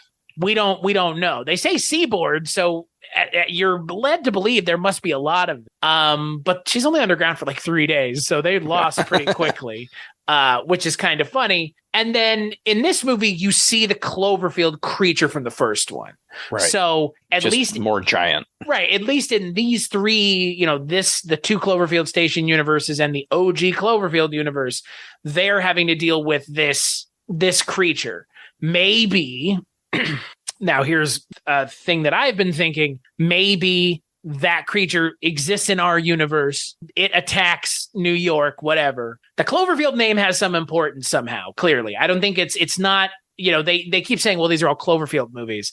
Maybe because the station's called Cloverfield, it makes other things, like, I don't know. I'm trying to figure out a way. Yeah, but Cloverfield, the name, is somehow important because all the events associated with Cloverfield Station have the name Cloverfield in them somehow, whatever. But I guess maybe my interpretation is the Cloverfield monster in the original movie exists on Earth. It comes from the bottom of the ocean. And somehow when they smash the universes together, that creature or a version of it ended up somewhere else. And it grew there because they say in OG Cloverfield, it's a baby. Right.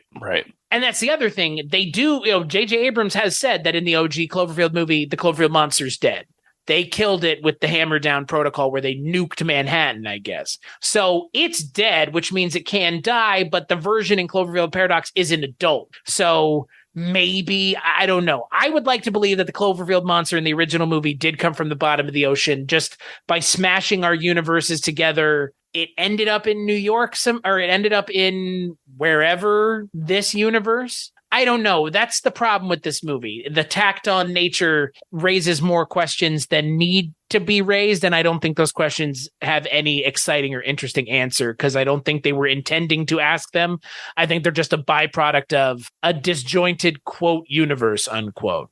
Yeah, they're working backwards toward making the connections instead of having something planned out from the beginning, which is how a lot of people felt as they watched the show Lost unfold. despite them saying, "Oh no, we had a plan all along." It's like, really, did you? Because this last season don't feel like it. Anyway, but I think for me, like, to answer the question of what do I think about this movie, I don't mind this movie actually. I even with the Cloverfield connection, like, the stuff with her husband on Earth feels as tacked on as it is, because it is clearly what is the addition to this that makes it Cloverfield, along with, like you mentioned, the kind of the news, the news report with Donald Logue's character essentially just saying, exposition, here I am, let me explain to you what you're about to see. And everything I say, just like everything his relative John Goodman says, comes to fruition. Right. People always like to talk about this thing where it's like, well, a character in the movie said, like, if a character in the movie is saying that's what they think this is, now Stranger Things aside, because they decided not to do that, even though they did it in this most recent season, they kind of said one thing and then it was something else. 9 times out of 10, that is the writer telling you what it is. Right. Like 10 times out of 10, frankly, like sometimes they don't feel obligated to give you backstory. They just have a character say that's what they think it is. And that serves as the backstory anyways. You see it all the time in all kinds of things. I mean, Jesus Christ, in Silence of the Lambs, they traffic in that hardcore. It's Hannibal Lecter talking about what he thinks. It's never confirmed in the movie that's actually what's going on, but you can be led to believe that Hannibal Lecter's probably right. And if the screenwriter's telling you that, then that's what they believe, at least the internal logic that they're operating under. So, I mean, that's a problem for a lot of people, and I don't blame them for not wanting to have a movie like this one really expecting you to work for it. It's like, it's not, the narrative on its own does not need that. It's a fucking space station movie. It's like Event Horizon Light. Yeah, and that's what I kept thinking of when I was watching it, because I am more familiar with that movie now than probably the first time I watched this. I've seen it 2 or 3 times since then, and thinking, oh yeah, this is just that, but not so much with horror elements added, or Satan, like literal space Satan added. But I enjoyed it too, much more than the first time. I don't think I hated it the first time. I just remember, like I said, being kind of flummoxed by, again, what is the point of shoehorning these things into what probably could have been a fairly interesting just drop on Netflix movie on its own, just a sci-fi.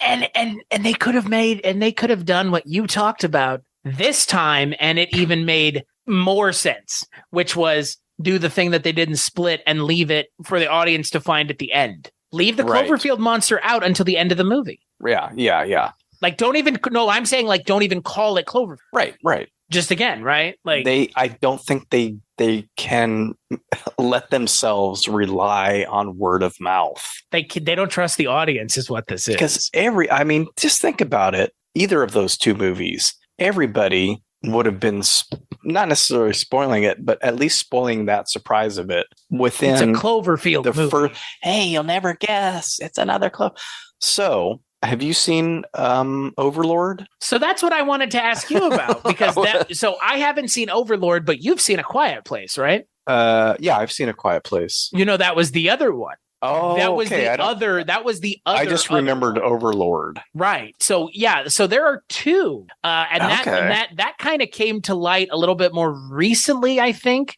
that I think it was.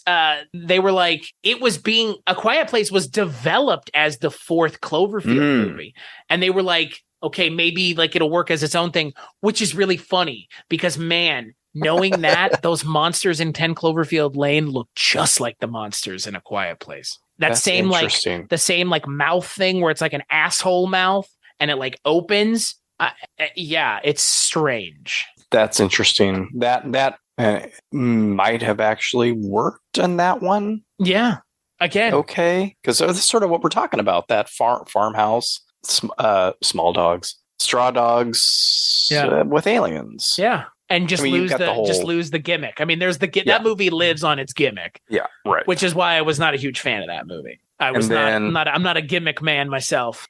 So it's just kind of funny that they have made the decision like, maybe this isn't the brightest idea, and Overlord was going to be connected as well to this Cloverfield universe. Like, this is, I think the original talk was, somebody at some point mentioned, oh, and the next one's going to take place in Nazi Germany. And because you can have this happen anywhere, right? You can, once they set that particle accelerator off and it ripped the time-space continuum, the creatures can pop out at any point in history. So, which is a cool fucking idea. It's what an anthology series, huh? Like what a way to set your anthology series up. Yeah. It's what they just did with Prey, because you can do that too, because they're aliens who are obviously way more advanced technically than us, technology wise. And so why not have it set in the 1700s? Why not have it set 200 years prior to that? Why not have it set 1800s, 19? Why not? That doesn't have to include any kind of alternate universes. That's just, hey, this is an advanced species that can travel to other worlds already, even 300 years in our past. So yeah, that I like the idea of having these things. They do it with the Alien franchise in a way as well. What about Underwater? Remember that movie? Yeah. They talked about that one being a Cloverfield movie too. And it makes has sense. TJ Miller and John Gallagher Jr. in it. I mean, again, you fuck it. You know what's fucked up? You could make any movie a Cloverfield movie if you really went far enough. Like, okay, I mean, the conceit is that the Cloverfield station created a monster invasion of some kind. Okay. So let's just go down the list of movies, Battle for Los Angeles could be a Cloverfield movie realistically. You know what I mean? It's like, where do you stop? And that's the question that they have to ask themselves here, because the next Cloverfield movie probably isn't going to, I mean, they've said it's not going to be found footage, but who knows? They may change their minds. I mean, again, I don't know if I care about a Cloverfield movie that's not found footage. Would that be weird? Like, do you want to see a Cloverfield 2, not a found footage movie? Because that's what they've kind of said. But again, under advisement until it actually comes out. Yeah, I don't think. Like, what? This is just Godzilla then. Right. That's true. I mean, I think it could work as one if they sort of stick to what worked so well on the first one, because I would actually, not being a huge fan of found footage, I'd probably watch it out of curiosity. Same. I mean, again, the first one is a successful found footage movie. Everything else is kind of up in the air. For a found footage movie, it's probably the best made found footage movie you'll find. Technically, it's a technically impressive film. Like, it's technically impressive. Matt Reeves does a lot more. Okay, everything else, even fucking Matt Reeves made a found footage movie. I mean, that Planet of the Apes movie, the one with Woody Harrelson, was my favorite movie the year it came out. Everybody has raved on and on about the Batman. Matt Reeves knows what he's doing. He's never going to make another found footage movie. I can wager you that. And from what I have heard, he probably didn't want to make the first one anyways. Yeah, it wouldn't bother me if Director with it was. a capital D. Let's put it that way. Hey, and I'm a fan of Let Me In, so...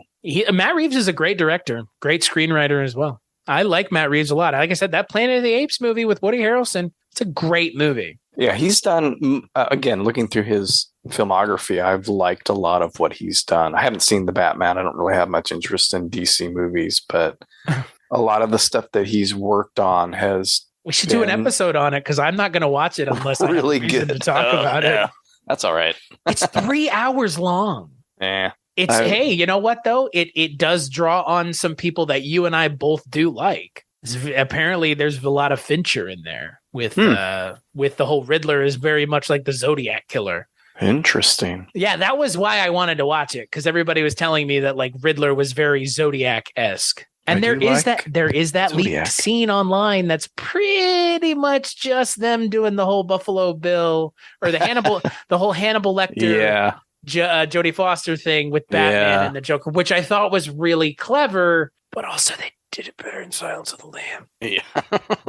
But to put it in Batman's clever, I would watch it, but I'm not running out to watch it. Yeah, I don't know. It's a big ask. It's 3 hours. It's 2 movies. And I like Robert Pattinson just fine, so it's nothing against him. Yeah, no, Robert Pattinson's a great actor. No, I'm interested to see what we get with Cloverfield 2. If it does end up being a non-found footage movie, I think that could be interesting.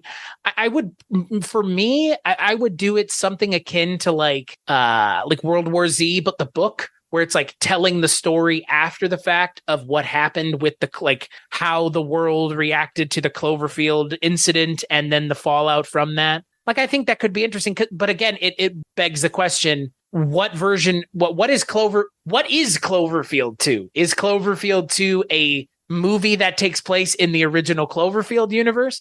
Is it a movie about other universes where the Cloverfield paradox? Because again, Cloverfield Paradox is a real movie that exists that has now opened up a box of when they turned the switch on, all these bad things happened. So what is Cloverfield 2 now that we know that? Now that we know Cloverfield wasn't just a monster from the bottom of the ocean, or maybe it was, but there was more stuff going on. Yeah, well, they've opened it up to any number of possibilities. Infinite. But will they go back to the aftermath of that original? If the movie opens with Rob picking the camera up, like, that would blow my mind. I would be like, that is not what I was thinking this was going to be at all. I mean, TJ Miller might not even be dead, you know? I mean, he got bitten in half, didn't he? Oh, that's true. That's true. He did. Yeah, he did. I forget that that is, because he's just laying there for a minute. That is just that scene has, of all the things in this entire franchise that has rubbed me the wrong way, and there have been plenty of things, that scene, I think, is the thing that has rubbed me the wrong way the most out of anything. The scene where the monster is like staring at the camera. Like, that was where I'm just like, this stopped being a random person with a camera a long time ago, and you just put a pin in it. Yeah. Because like everything else is random. Marlena, Lizzie Kaplan dying is random. Like, there's all, and then all of a sudden it's like, nope, the monster is following them around. Come on. Well, they might feel the same way about that guy that we did. So yeah, but I don't know. I hope maybe Cloverfield 2 will be something completely just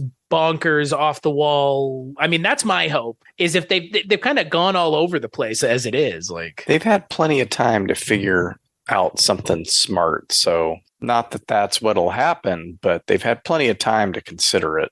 And Joe Barton, he's worked on a BBC show called Giri Haji that sounds pretty interesting. It's Tokyo detectives who work in London. That sounds definitely like something interesting and worth checking out. So it's not like they're getting... I mean, that's the thing. Drew Goddard is not unsuccessful as a screenwriter either. Maybe, you know what? Maybe it's a good thing it's not going to be found footage, because that means people who know how to tell narratives don't need to feel hamstrung by telling it in a admittedly strange narrative format. Yeah. I genuinely think Cloverfield will be the biggest budget found footage movie we ever see. Like, I don't know, could anything ever exceed it, right? It's its own thing. Maybe, you know what?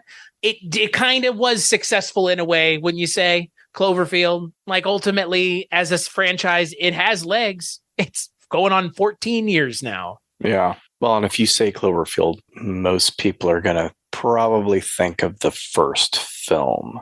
I would think of a certain age, right? I think some people will think of people my age will probably think of the original movie. I think some people, I don't know who would think of 10 Cloverfield Lane, but I think you would get a lot of people also going, oh, the movie from the Super Bowl. Yeah. Because like everybody and their mother saw the trailer for it. I'm not sure how many people actually watched it, even out of curiosity. If you say Cloverfield to me, though, I'm one of the people that will think of 10 Cloverfield Lane first. Right. So. Which I totally get. I mean, I totally get that. It's the one out of those three, at least, that I will return to. I know. I enjoyed actually watching all three of them. I think when I started watching Cloverfield Paradox, Cleo wasn't really paying attention, but it sort of sucked her in. I think she had just woken up. I was like, this was on Monday. We were supposed to record on Tuesday, so I was getting it in, and she hadn't quite woken up yet, but she came out, and then I was like, oh, this is the final Cloverfield movie, and she was playing her game or something, and at some point stopped and kind of got herself hooked into it. So I didn't even mention, like, I actually like Cloverfield Paradox a lot. Like, I think I may have liked it more than 10 Cloverfield Lane. I liked it I liked it a lot this time. Again, the body horror stuff, I think there should have been more of there would have been more of it. Like his eye going sideways really creeped both me and Cleo out. I was like, oh yeah, I forgot about that part. And then you think, oh no, what's going to come out of his eye? Come out of his eye, but stuff does come out. That idea of not only the shared universe, but the stuff in their space station ending up in the wrong place, right, is fun for me. Chris Dowd losing his arm, I enjoyed that part, and for the most part, think that the effects are done very well in that. But yeah, I actually enjoyed it. I enjoyed it a lot more than I remember enjoying it the first time. I just think I was kind of like, oh, this was silly. But Netflix has had a lot of silly movies over the last few years that are kind of fun. That Woman in the Window thing with Amy Adams is just bonkers. But my wife and I really enjoyed watching it. Never watched it. It's insane. It's insane. It's like everybody forgot how to act like a human being in that movie. It's so amazing. And they're all in different movies. That's based on a book. It's based on a book, right? I think so. Yeah. And Amy Adams, Jennifer Jason Leigh, Gary Oldman, Wyatt Russell, all these great people in it. It's just weird. And then the one with Amanda Seyfried too. That's, I think, sort of a similar story, that they talk about shitting the bed at the end.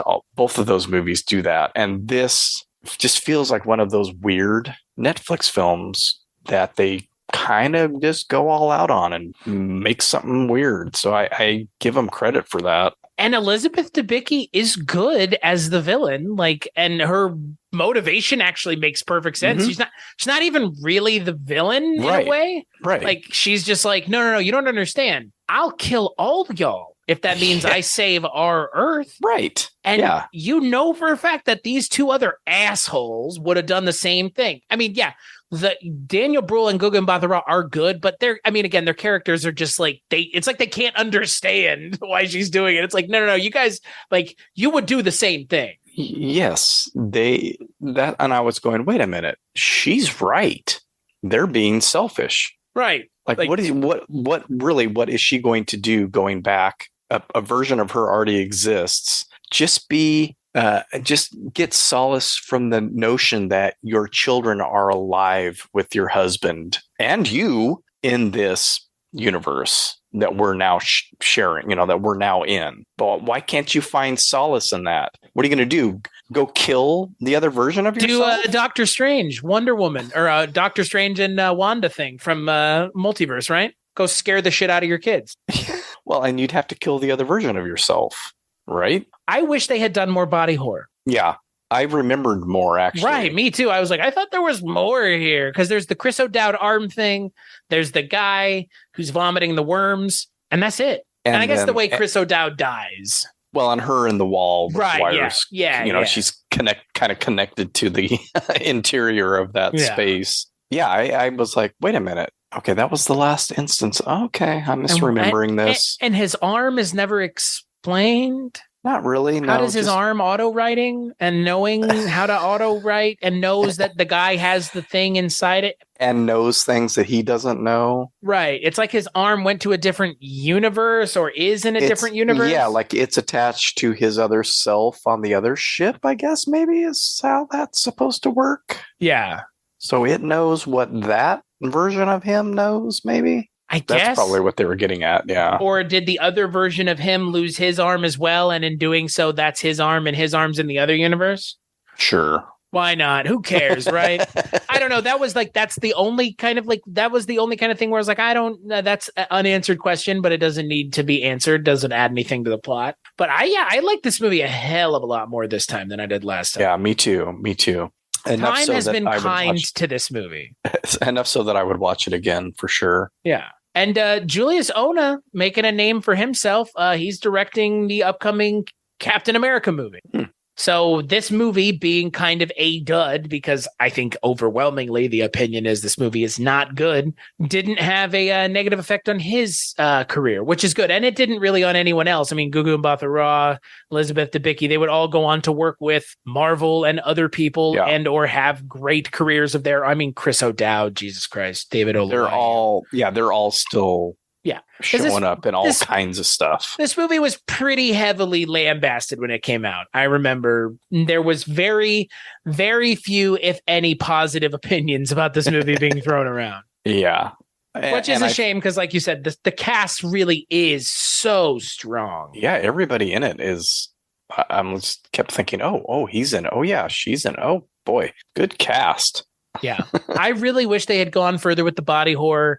I mean, there's a point where Elizabeth Debicki is ass first being sucked out of a window, and I wish they had done. I always remember the last time I watched it, I was like, there's got to be like an Alien Resurrection style thing where she's getting sucked guts first out of the thing, and they didn't do that, and it feels like a missed opportunity. You know, that for me is the thing. It's like they could have gone further, and it feels like because it's a Cloverfield movie, they couldn't. Yeah. I remember when she flew into that glass, I was like, oh, Cleo, she's getting sucked out by her butt. Yeah, like that should have been a moment where it's like she's getting her guts ripped out and you know, just like in Alien Resurrection, and they don't do it here, and it's a shame. It's a completely and totally a missed opportunity. And that kind of just feels like this movie in a nutshell. They have a great cast and there are some fun moments, and yeah, it is a Cloverfield movie, I guess. Yeah, I would like to live in the original universe that this particle accelerator didn't create, where I could see the versions of 10 Cloverfield Lane and the God particle,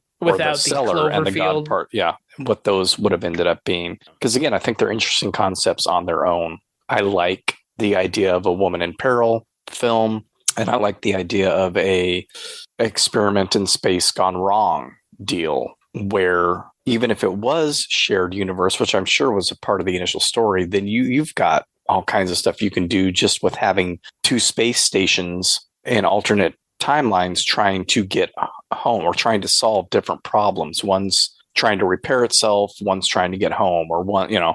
Right. You know, at some point in Paradox, they are shown news footage that shows that they've crashed. Right. And so you have that interesting concept. You've got, yes, her struggle with knowing that her family is whole and safe in this timeline. What is the compunction then to mess that up? That could, without a big, huge creature popping out at the end over the clouds. You don't need any of that to have a compelling story. There's enough in those stories to make an interesting film, I think, which is why then they stopped and let A Quiet Place be A Quiet Place and let Overlord be Overlord. Like, these are fine stories on their own. Yeah. And with this one, with the addition of the Cloverfield name, they had to contend with adding the footage of what was going on Earth with her husband, which nobody cares about. Right. It doesn't yeah, add anything. I forgot how tacked on that felt too. Yeah. Like, and let's look, have him. He's got to do some stuff. So let's give him an orphan. Yeah. And yeah. And what's strange is I, you know, as I was watching these two movies, I was trying to kind of figure out which one I felt was more tacked on, because ultimately, to talk about the Cloverfield movies, you know, we always talk about three movies, at least that's what it feels like. You know, we're talking about what feels like one movie and then two other tonally different movies. Oh yeah, absolutely. And it's like, what does it mean to talk about the Cloverfield movies? And it's like, well, you're talking about a really well-made found footage movie. And then you're talking about a really interesting kind of Hitchcock-ian paranoid thriller. Yeah. And then, you know, a mid to late 90s space station thriller, which is a thing. I mean, Event Horizon. My God. Right. I mean, that's what this Hugh's closest to. Event Horizon. What's the other one? Supernova. Yeah, Supernova. There's one other. What am I thinking of? But anyway. But, you know, those are subgenre, niche genres in their own, you know, sci-fi genre. And so that's fun. That's like, oh, we're going to do this with these movies and it's kind of be loosely attached. But if you're going to do that, be more adept at connecting them, because that is the real failing here, is the way these movies are connected. Okay, we can't do anything about the fact they're connected, right? You keep saying you want to live in the universe where you could see them without the connection. I agree with you, but let's take into account they have to be connected. How could they have fixed this is the question. And that is really doing a better job at integrating the Cloverfield, finding a better way to juxtapose the original Cloverfield and what happened in that movie with what you're going to be doing in these movies and how you connect them. Because yeah, those original script, at least for The Cellar, is clearly a really well done script. I can't speak to The God Particle because again, it seems like that may have been, but maybe not. I mean, The God Particle movie is good on its own. I mean, the non-Cloverfield parts is good. So yeah, those are probably good scripts on their own. So the question is, why not do a better job of integrating the Cloverfield parts as opposed to just tacking them on the end both times? Yeah, and I think it's mainly that, again, they're working backward and they're about as backward as you can get. They're buying pre-made scripts. Right.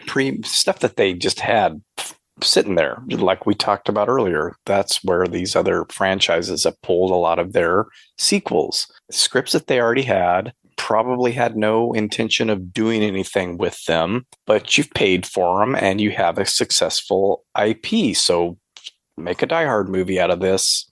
Yeah. Otherwise, banal action movie. That nobody is going to go and see probably because it doesn't have an IP. You just rename. Yeah, you just rename a couple characters. It's really, it's as simple as that. And some of those films.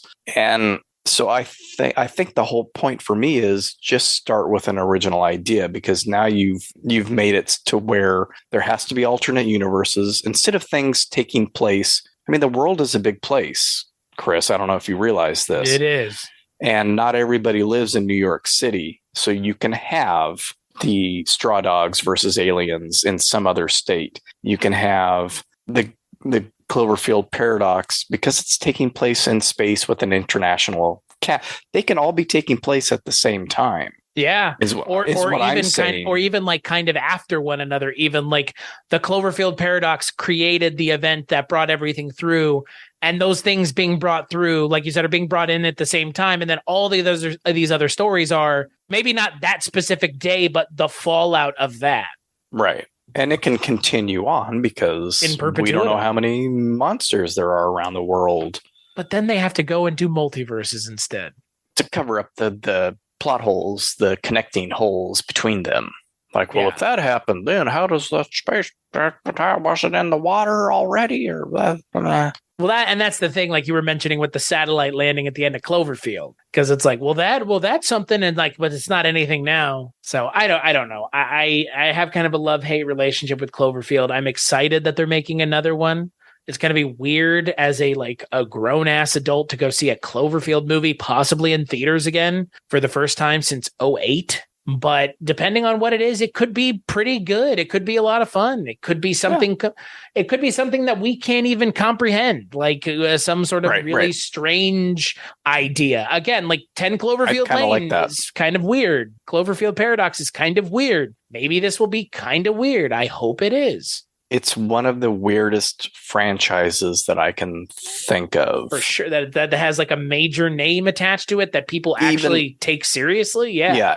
Even though we've given all these examples of where we know this happens, and it happens, it's not a modern concept. This has happened over the ages with people, studios buying scripts or having, even in the old studio system where you had somebody, and then they change it. They change it to fit something that's already successful. Right. And it's not a modern concept, but and also, one of the things I hate about it is that it's a very cynical way of making movies to kind of try and fool the audience in a way when it's very apparent that these things didn't start out as part of this universe. We're capitalizing on a name, on a successful, because from what I understand, the first Cloverfield was rather successful. Well, and that's the thing. It's like, blood in the water, right? Right. And yeah, exactly. But movie was 25 million, made 175. It's just a weird, my big takeaway from any of it is like, who approaches films this way? Like we've said multiple times, just come up with something that actually makes sense. You want the answer? Cynical industry types. Yeah. I mean, and you would think that, I don't know, someone who apparently loves movies as much as J.J. Abrams would maybe lean more in the direction we're leaning in. Like, why are we doing this and not just coming up? Well, because the script's already there and it's already bought. Okay, well, This idea was kaiju movies. He essentially has said, I was in Japan with my son. I saw all these monster toys and I was like, why don't we have ours?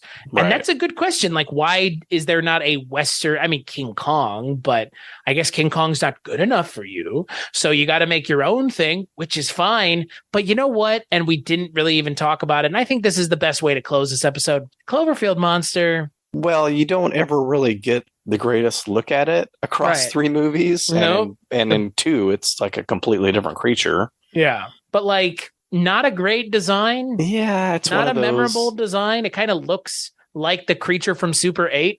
Oh, Right, remember that right. movie? Yes, Fuck, we yes. didn't even mention that. That Yeah. movie that totally was apparently just Cloverfield. I don't know what the hell that was. I still don't understand what Super 8 You could was. actually tack that on because, again, it's a different timeline, but the timeline doesn't matter. It could be the same. Honestly, I feel like I dreamed Super 8 existed. Right? You It's could- weird. You could... really... Didn't even think about that film, but it fits in. Don't they have slushes? It's a J.J. Abrams. It's a J.J. joint, Abrams right? movie. It's There's gotta written, be directed, Kelvin and produced by him. There's got to be Kelvin and Slusho and everything else in that. So yeah, I'm calling it. It's a Cloverfield movie. Well, again, and is the alien in that altruistic? Is it a misunderstood alien? Yes, it is. So it's essentially just his E.T. Isn't Super 8 just like his love letter to Spielberg movies? Yeah. You know what the problem is? And maybe it's not a problem. J.J. Abrams may never be able to get out from underneath Cloverfield is what it feels like. Or lost for that matter. He created that monster, so he needs to sleep with it. That's my point. It for me has always been, J.J. Abrams has always been the Mr. Mystery Box man. And Cloverfield's mystery box was so good that it was like fucking Geraldo Rivera outside of that Al Capone safe. Cloverfield's good, but it's ultimately empty popcorn entertainment. And it's like, okay, like that was great. But you know what? The ARG was so good and everything else was so good. And then you get to the movie and the movie it's okay. Nobody forced him to create this mess. Nope. That's what it feels like, almost like a mess. Like it feels like someone gave J.J. Abrams a trowel and he started digging a hole. And then at some point he's like, give me a shovel. I want to keep making this hole bigger. And then at some point you look down from your fucking hole you've dug yourself and go, what can I do now? Yeah, how do I get out of this? Make Cloverfield 2 a Godzilla movie with a fucking genuinely vanilla structure and narrative and just make it the Godzilla movie that you were talking about making. I don't know. Maybe it's as good of option as any. I know. Sure. It's a stop motion animation film. Ooh. It's like, what if it was the character that Jennifer Garner plays from Alias and Chris Pine from Star Trek as James Kirk and Ethan Hawke from that one Mission Impossible that J.J. Abrams directed fighting the Cloverfield monster. And Bradley Cooper's got to be in it. Right. He was on Alias too. Oh, right. Yeah, right. That's where he got his start. And that's, yeah.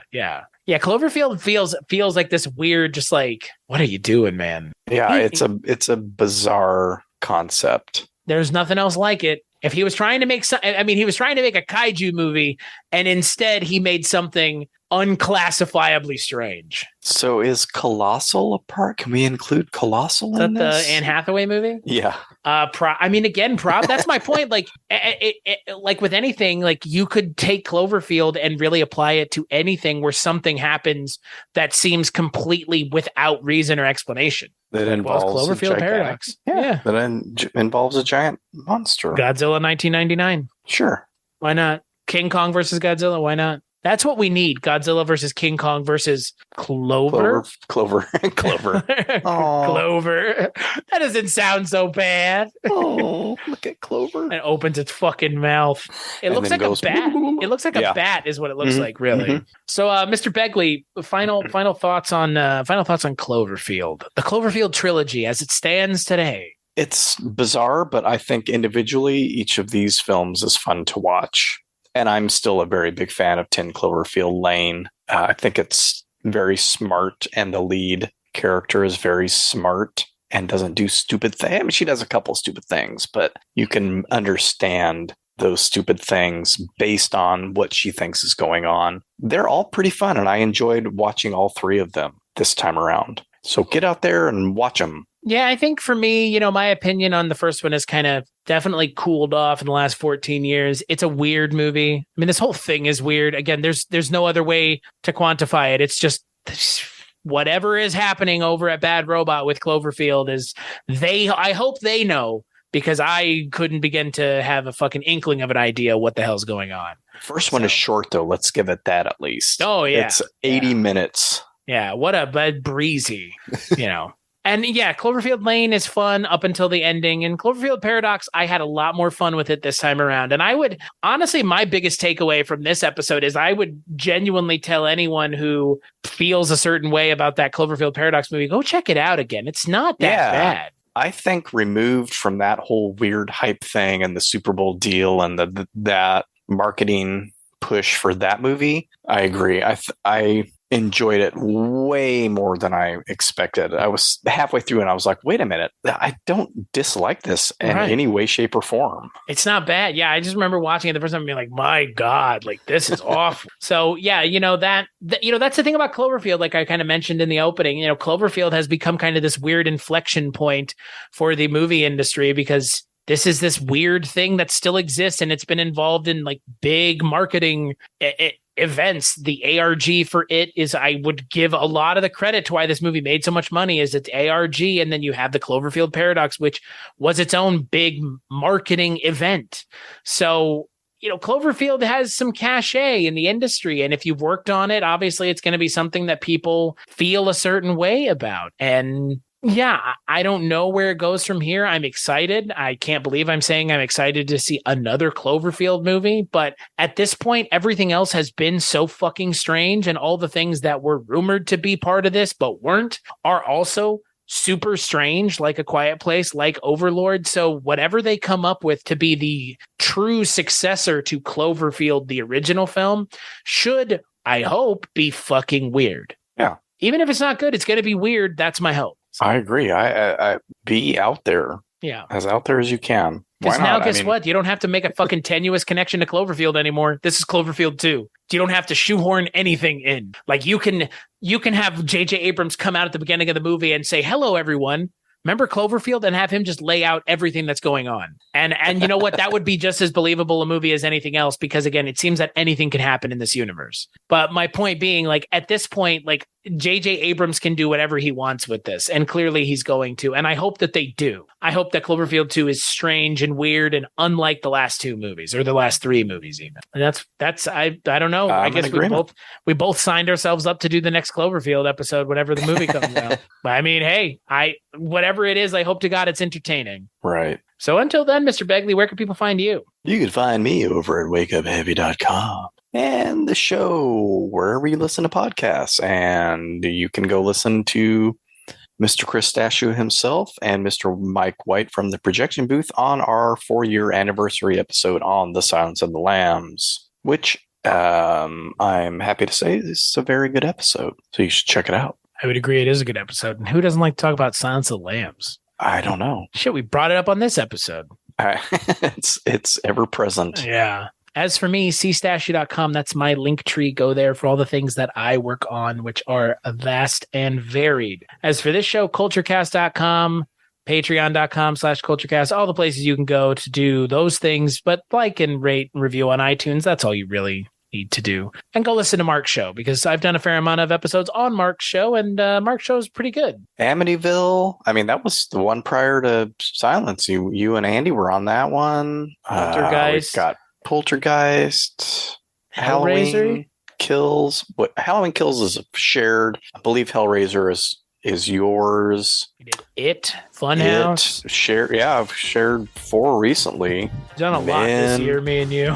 Funhouse, Men, It. Crimes of the Future. Crimes of the Future, all kinds of good stuff. The award for who I've worked with the most this year may end up going to you, sir, because we put in the time last month. Good Lord. Yeah, those 4 that came out in one fell swoop. Woo! Yeah. So yeah, and as for this show, make sure to check out the next episode.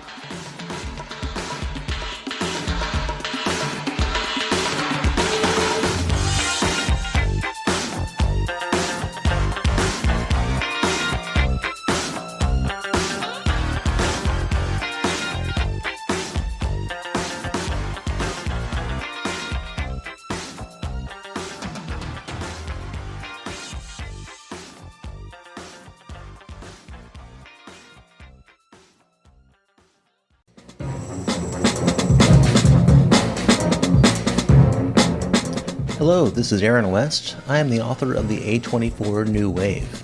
In this book, I look at A24's output and I make the argument that we are in a new wave movement right now. A24 plays a major role. This book has a supplemental podcast where each episode is a brief conversation about an A24 related topic, whether an actor, director, or even a genre. As I continue research for the book and conduct interviews, I expect to record podcast episodes with people involved with the company. You can find the podcast at cinejourneys.com or wherever you find podcasts, and we are proud to be members of the Someone's Favorite Productions podcast network.